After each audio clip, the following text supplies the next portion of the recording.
suggest the best way for those of us who dissent against the views and methodology of the concerned student movement to trying to combat this change that's occurring in our student body and just campuses across America? Well, I think that the most potent thing that concerned students have done is they push the language that we refuse to fight. So they say things, that they spout tautologies like racism exists. I agree. That was one of my fundamental premises at the beginning, right? Racism on an individual level definitely exists, of course. You'd be a fool to deny it. And then they say, okay, well, because there are individuals who are racist, everything is racist. You have to reject the logic. You have to call on them to show evidence. And you need some people with backbone. I mean, really, this is we now live in a country where the ultimate argument ender is you're a racist, right? This is basically how everybody is silenced. Tim Wolf is a racist. He's a racist. How do we know he's a racist? Because he's a white guy, which is racist. Right? By the way, it is totally incredible to me that Tim Wolf is supposed to be this great beneficiary of white privilege, but your football coach gets paid $3.1 million a year, and is a white guy, right? He's not a beneficiary of white privilege because he sides with concerned student 1950, right? He's a good guy, so he's not a white privilege guy, or at least he recognizes his white privilege. But Tim Wolf has to lose his job, right? So the answer is the sophistry of the left has no impact unless you internalize it. If you just refuse to accept the narrative that they are pushing, there's nothing they can do to you. What would have happened at this university if Tim Wolf had looked at Jonathan Butler and said, okay, so what? Right, really, what would have happened? What would have happened? If he had said to Jonathan Butler, you stepped into my car, right? If he said to Jonathan Butler, every racist incident that was reported to the police was fully investigated as appropriate under local, state, and federal law, which is true. Okay, if he had said that, and Jonathan Butler had kept hunger striking, do I think Jonathan Butler was going to die for his beliefs? I think Mommy and Daddy, who were worth $20 million, probably bought him a popsicle.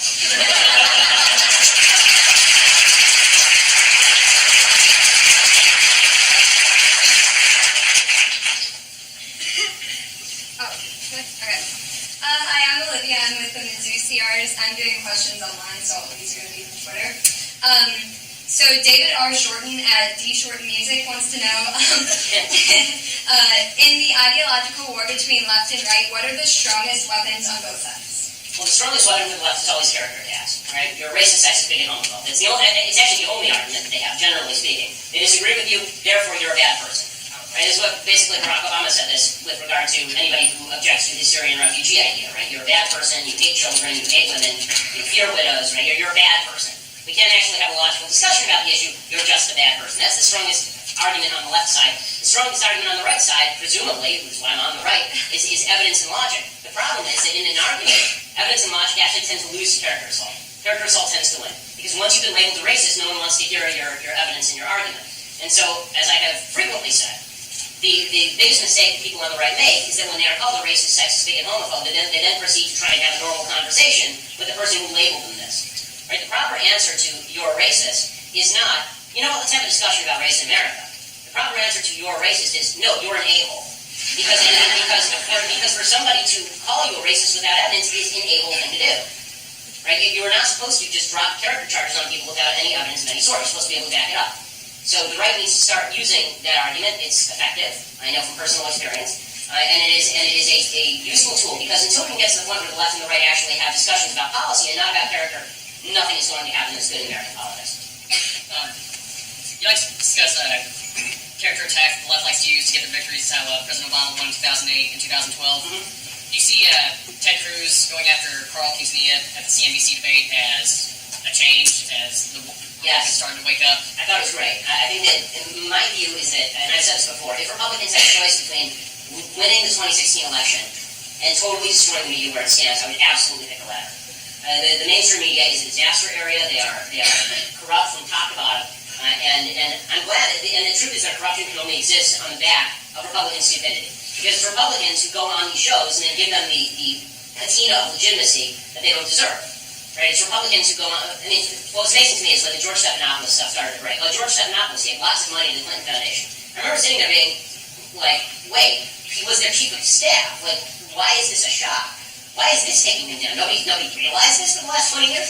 And the reason is because Republicans, there's sort of a collective action problem in that Republicans who want to go on TV go to places like ABC News and they say, I want to be on TV and I'm happy to treat George Stephanopoulos really well and present his objective in order to get on TV. So John McCain will do that.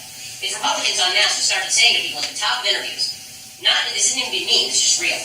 I'm a conservative, you're a leftist, that's my bias, your bias is now clear, let's have a conversation. It would totally change the tenor of the debate. If there's a reason CNN and MSNBC don't like to have me on, because I actually do this.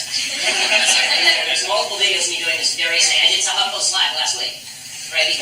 Because people's biases matter. No one is unbiased. And the so-called objective media it doesn't exist. I thought what Cruz did was great. I think the Republicans should keep it up, and if they don't keep it up, they're going to lose. Hi, I'm back. So, Blaine at Anime Snob 25 wants to know, this is a really good question though, do you feel the majority of concerned student 1950 are truly devious or just misguided? I think most people are misguided. Just on planet Earth, I think most people are misguided. I think there are leaders at Concerned Student 1950 who are devious. I'll give them the benefit of the doubt, but at a certain point, ignorance becomes sin. And when you do this long enough, you're victimizing enough innocent people. The only innocent person who was actually victimized in this whole debacle was Tim Wolf, who didn't do anything, and is a white guy who lost his job for being a white guy. And if you're a part of that, you should feel ashamed of yourself. You really should, because you didn't do anything to have that. You really didn't. So, do I think they're devious? Do I think they're just fellow travelers? In the end, I'm not sure that it really matters. Disassociate yourself from people who do bad things, or you're going to be lumped in with them. That's just the way life works. Hi, I'm Megan from the University of Central Missouri CRs. And I was just wondering, as a conservative black student, how do you feel that I should go about...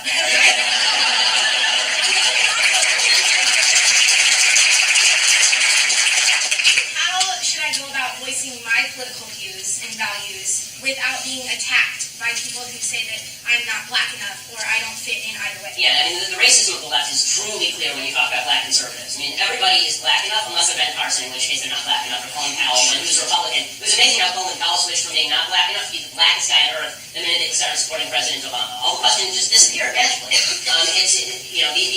When you ask how you avoid the attack, the answer is you can't. And one of the things that I tell all conservatives all over America is conservatives have a tendency to just kind of want to live our lives. And I have a wife, I have a kid. I do this for a career, but the truth is, in my off time, I don't like talking politics because it's my off time. And when I turn on ESPN and I see politics, I actually get deeply annoyed and upset because it feels like this all goes nonstop and all that. And that's true, I think, for conservatives all over the country. One of my mentors was Andrew Breitbart, and Andrew was fond of saying that you have to walk for it to fire. That you just have to embrace it. You have to embrace you're going to be called these names. And there's something deeply empowering about the idea that once you're called the name and it just bounces off of you, it's like you discovered a magic shield. Once someone says that you're not black enough, and you just say, no, you're just completely full of shit, then there's nothing they can do. What can they do to you? There's nothing they can do to you. You have to believe it in your own heart. You have to start questioning your own values and your own systems of thought for that to have any impact on you. So, be strong, be a good cheer, and understand that people who are your political enemies are out to get you, and they will get you by any means possible, and they are not honest, and they do say nasty things, but what they have is a weapon that has no power to it. Once you realize that, it's a very, very empowering feeling.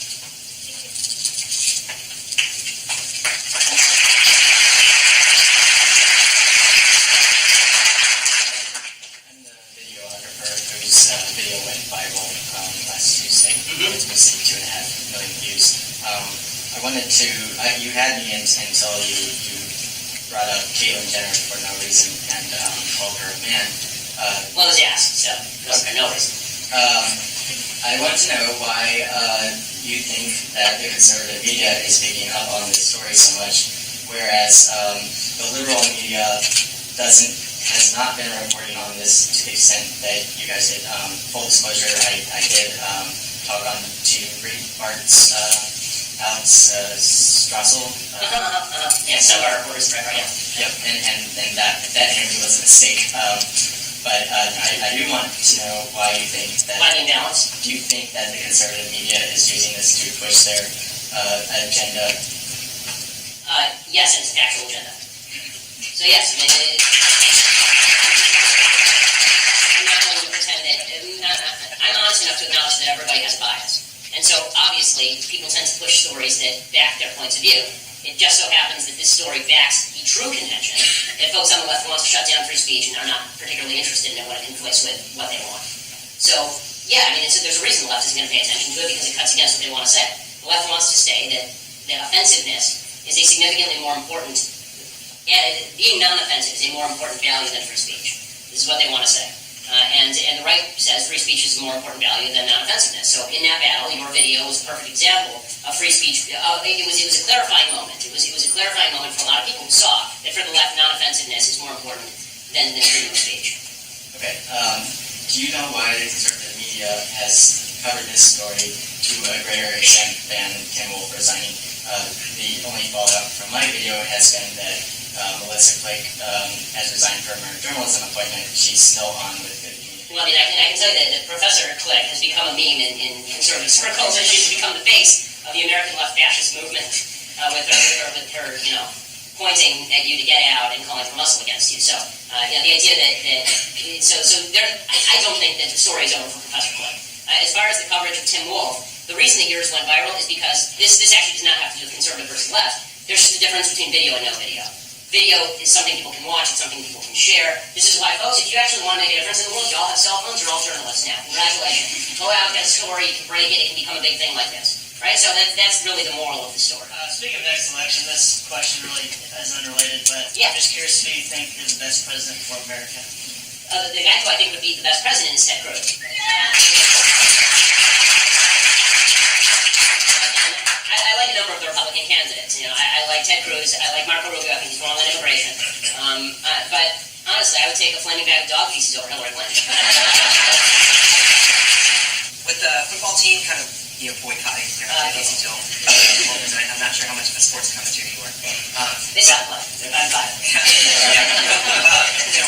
With their boycott and then I think a subsequent endorsement of that, although it wasn't, I believe, like a big impetus in Tim Wolf resigning, what kind of precedent do you think that sets for other, let's just say, revenue-producing groups on campus to basically extort their administration? Yeah, I've written a column. I think that college sports should basically go the way of dodo bird. I don't understand why you're giving academic scholarships to people who have no intention of fulfilling their academic criteria, who see the scholarship as not enough and want to be paid. It's an academic institution. I don't know how these two things got linked. I mean, we all enjoy going to football games, but that's why I pay for NFL Sunday.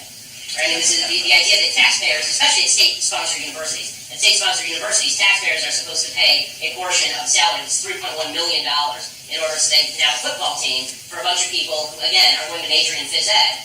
It's just, it's nonsensical. It doesn't make sense. It's an academic institution, and it demonstrates where the real power base of these universities lies, which is kind of pathetic. Obviously, in the news, there have been a number of racist incidents around campus that have been kind of blown out of proportion by groups like Concerned Student to be It's everybody. it's being blown out of proportion to be indicative of this racist system.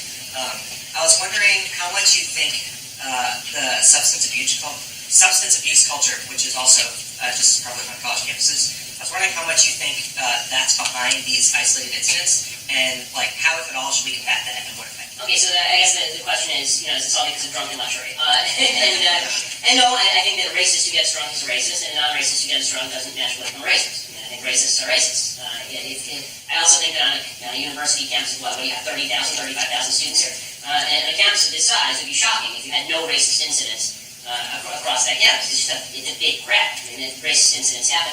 The question is, what does the system do about it? And in this case, the system didn't do anything wrong about it. Now, I've been walking to synagogue, and when I walk to synagogue, I'm dressed exactly like I am now. I wear a suit, and I wear my yarmulke.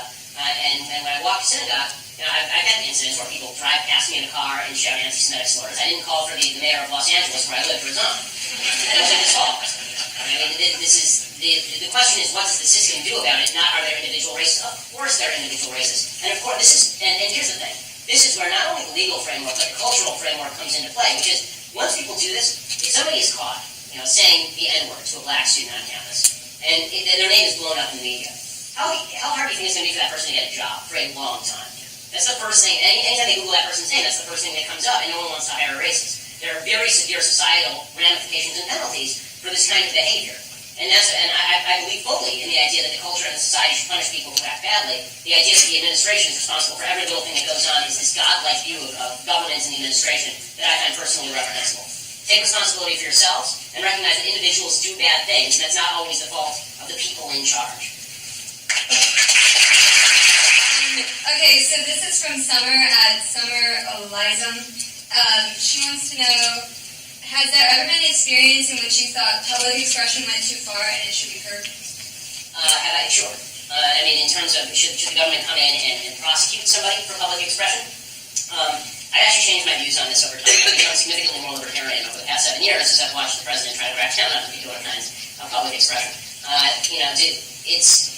Do I think that local communities have the capacity? I do think there's a difference between federal, state, and local. So let me start there. I think that there are two questions. One is the principle of freedom of speech and what would I want in my community, and one is what is in the power of local communities versus federal communities. And these are actually two separate questions. I don't think the federal government should be in the business of regulating speech in pretty much any way.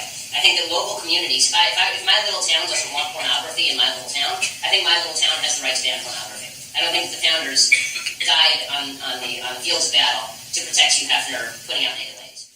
Hi. I would ask what you would say to some of the students who are kind of indifferent about what's going on, maybe not really part of the left or super part of the right either, just kind of want to get their degree, get a good job, and move on with their lives. Kind of like the gentleman in Dartmouth who just said, when they were chanting Black Lives Matter in the library, he just said, I'm just trying to study for a test tomorrow. Yeah. What would your suggestion be for this? I mean, my suggestion would be, it's a perfect example one you're using.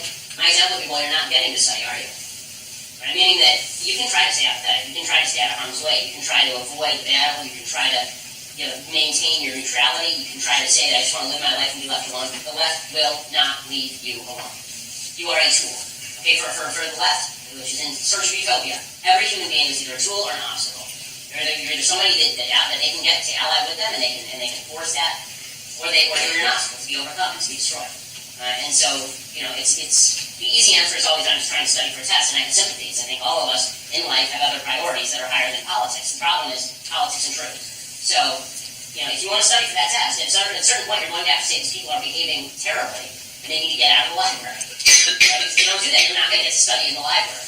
And if there are no behavioral standard whatsoever, then there is no safe space for you if there are no behavioral standards. I mean, we live in a common society. There are behavioral standards by which we all abide, and these include not being aggressive in manner for people who have not done anything to you. How do you explain the rise of Donald Trump and how he is still in the front? Okay, so this one is always my favorite question. Okay, so the rise of Donald Trump is explained by a couple of factors. The first factor explaining the rise of Donald Trump is that Donald Trump is a hammer in search of a nail, right? And everybody is so annoyed with politics and politicians that we just want to see somebody get hammered. And so Donald Trump, you'll notice, he, as a hammer in search of a nail, sometimes he hits a puppy, right? Sometimes he hits a glass pane, sometimes he hits a child, and sometimes he hits a nail. And when he hits a nail, it's great. So in the span of the last 4 days, we saw Donald Trump go from 0 to 10, right? He did his horrible speech in Iowa, where he was reenacting Ben Carson's stabbing story and taking his belt buckle and moving inside the podium and unbuttoning and moving around his belt buckle like a crazy guy. And everybody was going, what is this? And then 2 days later, or the next day actually, the Paris attacks happened, and he goes on national television and he's asked what he wants to do, and he said, I would bomb the shit out of them.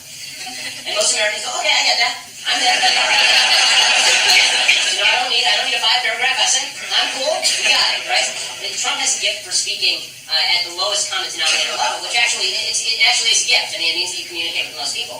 And he also has a gift for the soundbite, both for good and for bad. He's also a dramatic slap in the face of the Republican establishment. There's a whole side of Republicans who just say, you guys were trying to push Jeb Bush on us. Well, screw you. We're going with Donald Trump. and which is why all these outsider candidates are doing so well. So, I find Trump highly amusing as a candidate. I find him highly amusing as a person. So would I vote for him in a primary? No. Do I think that I will say one thing about Donald Trump. Donald Trump, there's a solid case to be made. It's not even meant to be funny. There's a solid case to be made that he has a better shot of being president than Marco Rubio. Shapiro, my name is Victor Maggio. I'm a reporter from Chicago. I cover a lot of shootings in Chicago. That's what I do. And I've been doing this since 2013, and I don't see Black Lives Matter anywhere in Chicago. I don't see them protesting. I don't see them acknowledging what's happening there. Shouldn't that alone delegitimize this group? Absolutely. Black Lives Matter is a joke. Black Lives Matter is a movement that is designed specifically and solely to crack down on political enemies of the left. The Black Lives Matter movement is a racist movement. If there are any converse movements in White Lives Matter, everyone would recognize it as such. And again, Black Lives Matter crew doesn't say that all Black Lives Matter. They say the only Black Lives Matter are black people who are killed by white people, which is a tiny, tiny number across the United States. I mean, if we were to reverse the situation, significantly more white people are killed by black people every year than black people are killed by white people every year. But the reality is, if you actually want to make life better for black lives actually matter, there'd be a few things that you'd want to do. The number one thing you'd want to do is stop aborting black babies. More black babies were aborted in New York City last year than were born in New York City last year. And literally entire generations of black people have been wiped off the face of the earth by people who are getting abortions. The second thing that you would do is actually have a very heavy police presence in high crime areas, because that's the only way that you develop a culture of property ownership and investment that creates jobs, that creates better lifestyles for people. And the third thing that you would do is cut off benefits and diminish benefits for people making bad decisions. You don't incentivize people to have babies out of wedlock. Right? Our culture has now conferred hero status on people who put themselves in self-victimized situations. My wife's in medical school over at UCLA, and my wife has made a lot of good decisions in her life. The number one, of course, is marrying me. The number two good decision for my wife, and she's watching this, I know she's laughing. The number two good decision for my wife is that we were both virgins until we got married. We're religious people. And she, we had our first baby, about 2 years ago, January 2014. And she took a year off of school to take care of the baby because she wanted to spend time with the baby, and then she went back to school. Right? And that's just what she did. She was not in for hero status. There was a girl in her class who was a single mother and had to work her way through being a single mother. And she's granted this sort of hero status. So look at all the challenges she's had to overcome. Right, challenges that she made for herself. I'm glad she overcame them. It would have been better if she didn't make the challenges for herself in the first place. We need to stop creating heroes out of people who make poor decisions. Right? It's great that you can overcome a challenge, but don't create challenges for yourself and then be celebrated for the challenges that you created for yourself. So, incentivizing fathers to stay in the home would be a massive thing. And again, if there's one thing that's leading to crime in the black community right now, it is the escalating rate of single motherhood, because that's true to every community that has high crime rates and has high rates of single motherhood for a very specific reason. Young men commit crimes, young men are not afraid of their mothers. Right? Every guy in this audience right now knows that at age 15, if your mom told you to cut it out, the chances were she's going to have to call your dad. Right? The fact is, young men do not fear an authority structure that comes from mom. It's just not the way that it works. So, there are many things that Black Lives Matter actually could do if they actually believe Black Lives Matter, but they don't. What they actually believe is just that America's a racist, terrible system, and it has to be torn out. It has to be torn out by the roots, and whatever is available for them to do this, they will do. And this is true for most of the left, including the Concerned Student 1950. Ben Carson has been an increasingly popular presidential candidate, but a lot of people have had questions about his lack of political background, and I was just wondering what your take and stance on that was. So I think Ben Carson is a very good man. I think that Ben Carson says a lot of things that are worthwhile, and he creates debates that I think ought to be had. I think that he has strength of character and fortitude. His lack of experience is not really what troubles me. I don't know where he stands on certain issues because he doesn't have enough knowledge to stand on the issue. Right? So when he's asked about foreign policy, maybe he has the right principles, maybe he doesn't, but he's kind of waving around in the wind. He doesn't know what he's talking about. And so my view of presidential candidates is, I think one of the great myths in American life is that being president is the world's most difficult job. You have a personal service staff of 2 million people. I'm pretty sure that you can do it. This idea that you have to have tremendous executive experience, it's not like running a company because you never get to fire everybody. They all have government contracts. It really has much more, being a good president has much more to do with having a good value system than it does with having tremendous executive experience or tremendous foreign policy experience. I want to know what your values are. So on domestic policy, I know Ben Carson's values, and I like Ben Carson's values, at least the vast majority of them. On foreign policy, I don't know Ben Carson's values, and so I don't know enough to like his values. But values to me trump experience every time, and it wouldn't bother me that Abraham Lincoln had served a single term in the Illinois Congress before becoming president and losing a Senate race to Stephen Douglas. That doesn't bother me. And it didn't. And I thought it was a stupid argument that Obama had no experience and therefore he shouldn't be president. I don't think inexperience I don't think inexperience explains the terrible president Obama has been.